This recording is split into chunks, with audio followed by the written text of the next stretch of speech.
So the City of Windsor has announced a $33 million luxury condo development at the former Roseland Golf Course Clubhouse site.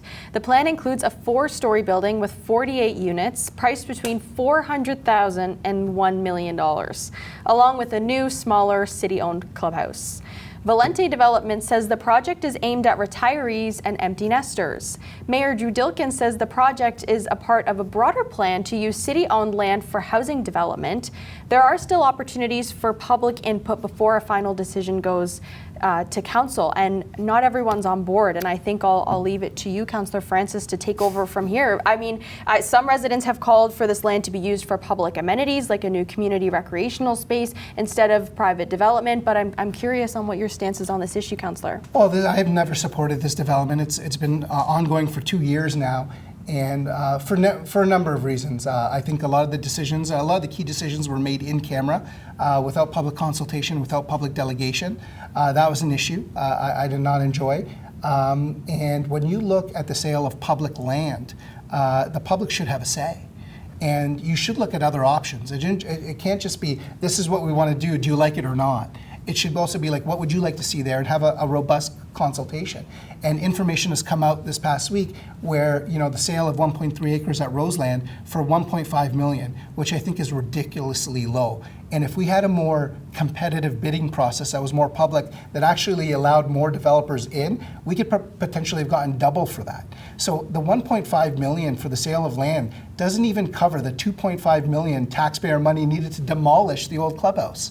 So you're selling public land, in my opinion, with not much public consultation or public input. You're selling it at a discounted rate, all to build luxury condos that most of us won't even be able to afford. In all, I don't think it's a good deal. And there's an announcement last Friday at Roseland where neighbors showed up to see what was going on and hear what was said. They were turned away. There was actually police presence there. And residents weren't allowed to attend. And to me, that's very telling. Nothing tells you more that it's a bad process, a bad deal, and a bad development when you have to turn away neighborhood residents on public land for a public announcement. That and I wasn't aware of that, but I mean that's ultimately I'd call it absurd. You know what I mean? It is public land, and you're denying access to people. If we're going to use this public land and this Windsor housing strategy, that for Windsor and all of that, we're building 48 units that, quite frankly, are not going to house those that are at risk, those that are at need. 400,000 is the estimated starting point. Let's see what the final sale figure is on that, and that's a 1-bedroom. So, I was kind of a little disappointed to see the limited usage that's going to come of it. I think a great deal probably for the developer. In terms of the public consultation and the bidding process, it always raises little questions in my mind when you just sole source it. Yeah, well, it's. I think the process could have been better.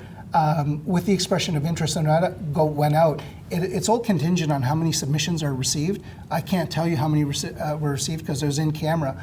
But in my opinion, it wasn't competitive enough to create interest for the taxpayer or an interest leverage position for the taxpayer. So you know what? Sometimes that happens. When that happens, as municipal councillors, you just go, okay, we don't like what we received. Let's try again. Let's reissue this and let's maybe make it more open to get more bids and create a more competitive process. Because regardless of whatever the land's valued at, the land is valued what someone's willing to pay for it. And if you create a competitive, and listen, over this past weekend, I've had a number of developers call me and say, I would have paid double that. I would have paid more than that. Why couldn't I have been involved? Or how come I could have found out more about this? But when you look at it and you do the math, 5 years ago, we had about $5 million for a new clubhouse. And that was already budgeted for. It was pretty much there with respect to money from Roseland and what City Council budgeted for. 5 years later, you're still going to have $5 million available for a new clubhouse. We could have done a new clubhouse 5 years ago for pretty much the same amount of money without all this angst, without all this anger, and without bringing forward 48 luxury condos. I'll acknowledge we have a housing crisis in this community, but we don't have a luxury condo crisis in this community.